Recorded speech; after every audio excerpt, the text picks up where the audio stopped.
오늘은 엘리사가 행한 기적의 의미 네 번째 말씀을 상고합니다. 지금 하나님이 엘리사를 통해서 계속 기적을 여러 가지를 주셨는데 이것이 해석이 꼭 필요한, 우리가 그냥 이 기적 자체만을 가지고 보면 잘 이해가 안 되고 이게 과연 하나님이 주실 기적인가 하는 생각도 들거든요. 그러나 하나님이 엘리사를 통해 기적을 주실 때는 반드시 그 속에 중요한 메시지가 있기 때문에 주셨지, 우리가 이해를 못할 뿐이지 그 기적이 이상한 게 아니다 그 말입니다.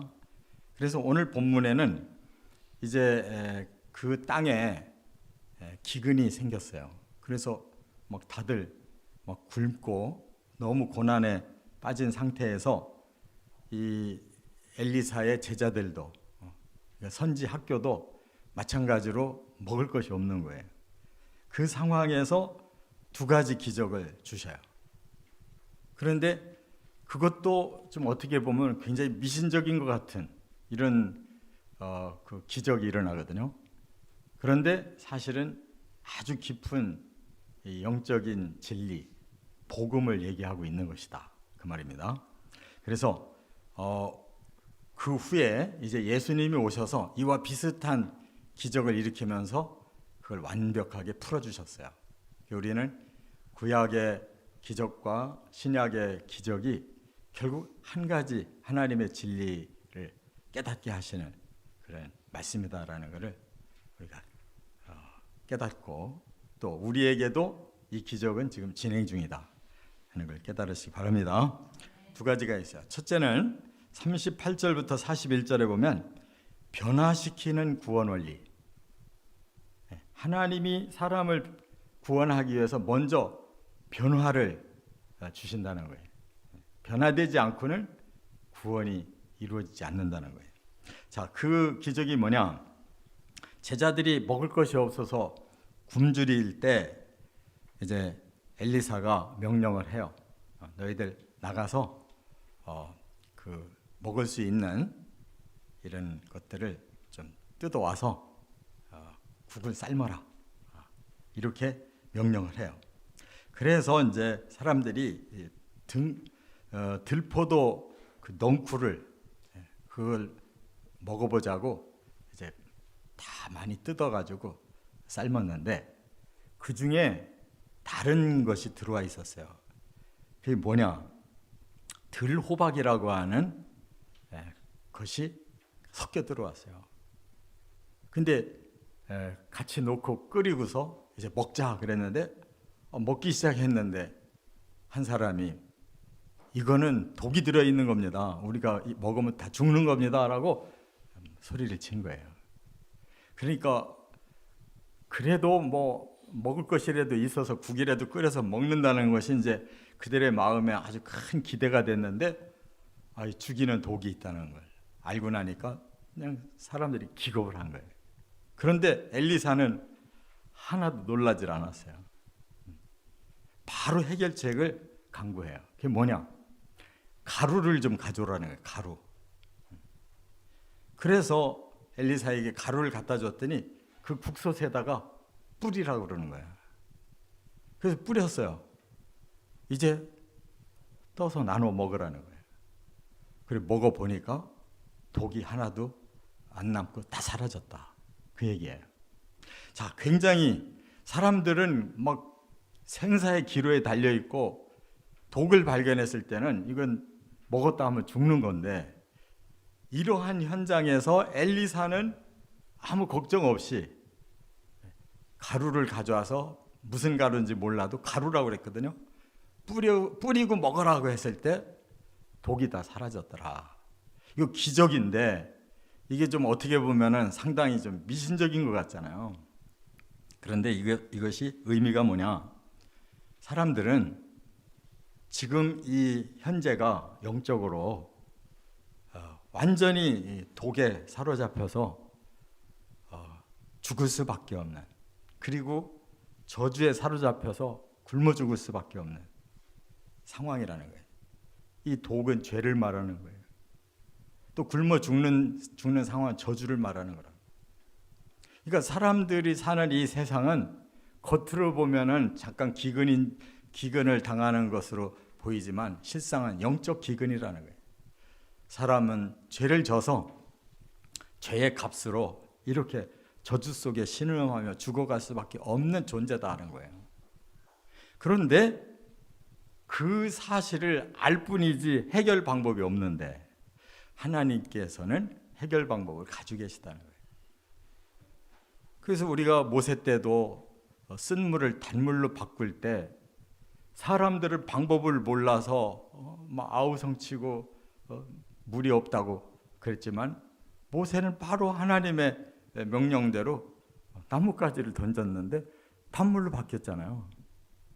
그러니까 하나님은 사람들이 알지 못하는 놀라운 진리와 비밀을 가지고 계시는데 그것을 한 가지 한 가지 우리에게 깨우쳐 주시는 것이다. 그래서 우리는 이 현상 자체만을 보면 좀 어떻게 보면 너무 어이없는 기적인 것 같은데 그것은 하나님의 메시지가 담겨 있는 것이다. 그래서 결국 그 가루라고 하는 것은 뭔가 자기 자신이 희생이 돼서 그 존재는 몰라요. 뭔지를 모르는데 하여튼 가루가 된 그 상태로 국에 뿌려지니까 바로 흡수가 돼가지고 독은 사라지고 사람이 먹을 수 있는 상황이 됐다는 거예요. 그것이 바로 무엇이겠느냐? 신약으로 오면 바로 예수님이 내가 너희를 구원하러 왔다 하면서 어떤 일을 하셨느냐? 메시아가 자기 자신을 희생해서 피를 흘리고 살을 찢겨서 십자가에 달려 죽음으로 사람들에게 뿌려진 것이 뭐예요? 그 보혈이 죄를 사하는 하나님의 구원이 되었다 그 말이에요. 그렇기 때문에 이 변화가 없이는 사람은 살아날 수가 없다. 생명을 얻을 수 없다. 죽을 수밖에 없고 이 저주 속에서 고통받을 수밖에 없는 인생들을 하나님은 그렇게 살릴 수 있도록 변화를 죄를 의로 변화시킬 수 있도록 이렇게 생명을 불어넣어 주시는 구원 원리, 복음을 주셨다는 거예요. 그걸 예수님도 그대로 순종하셔서 자신이 희생돼야 되지만 그 희생을 사람 대신 받으심으로 죄값을 치러서 누구든지 믿고 순종하면 다 죄인이 의인으로 변화된다는 거예요. 영원히 지옥 갈 사람이 천국의 하나님의 백성으로 변화된다는 거예요.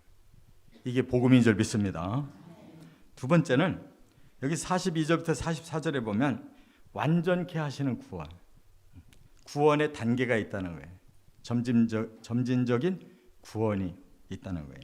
자, 제자들이 이렇게 굶주리고 힘든 상황에서 어떤 사람이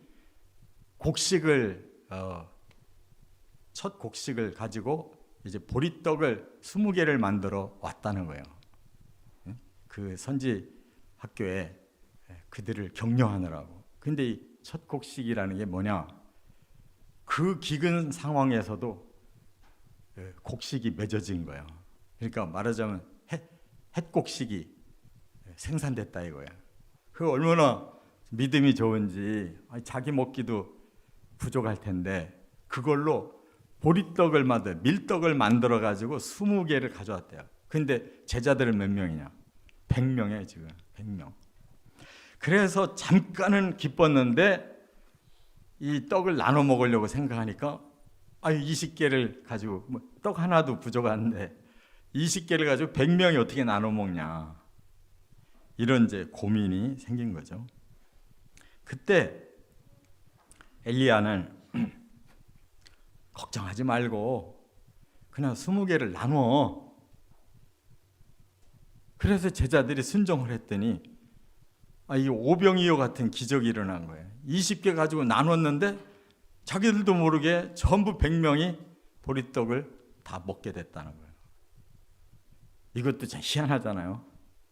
세상에 기적이 좀 뭔가 좀 막 거창하고 이럴 걸로 우리가 생각하는데 그냥 엘리사는 그거 감사하잖아. 우리한테 이렇게 핵곡식을 가지고 떡 만들어서 20개나 줬는데 우리가 그 불평할 일이 아니다.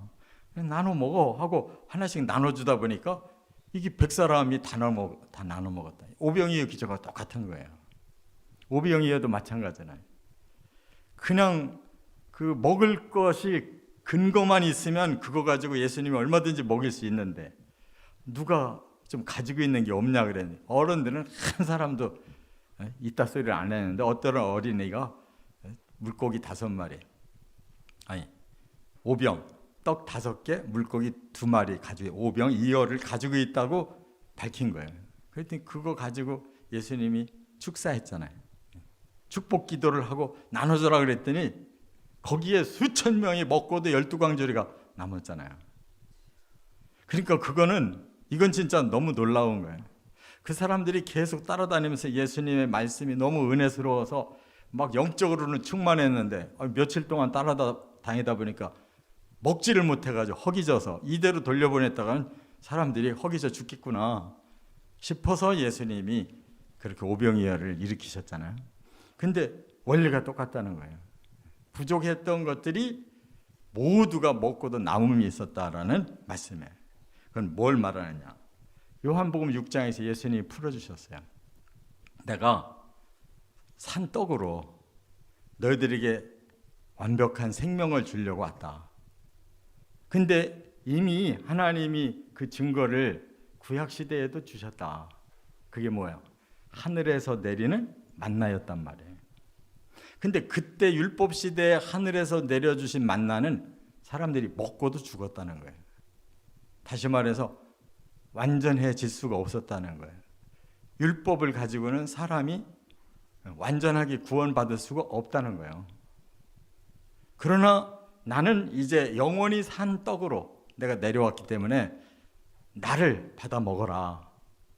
그러면 너희에게 영생이 있을 것이다. 오병이어의 기적을 그렇게 해석을 요한복음 6장에서 해주셨어요. 그게 뭐냐? 예수님의 십자가로 죄를 없애주시고 예수님의 부활로 저주를 풀어주시고 예수님의 승천으로 우리는 천국이 예비되어 영원한 생명과 영광을 누리게 한다고 예수님이 복음 전체를 다 완비해 놓으셨다는 거예요. 변화로부터 시작해서 성숙으로부터 그래서 완전체로 우리를 구원시키겠다는 것이 하나님의 계획이고 그것이 만세전에 이미 세워진 계획이었다고 에베소서에 말씀했잖아요. 그것을 완벽하게 이루실 분이 예수님이세요. 그래서 예수님은 천국까지 준비해 놓고 오신다 이거예요. 왜? 바로 그 진리를 끝까지 믿고 따른 성도들을 그 심판 속에서 보호해가지고 천국으로 들이셔서 언약을 100% 완성시키려고. 이게 창세기부터 계시록까지 나오는 하나님의 구원 원리예요. 그것을 복음이라고, 기쁜 소식이라고 우리에게 언약을 주신 거라고요.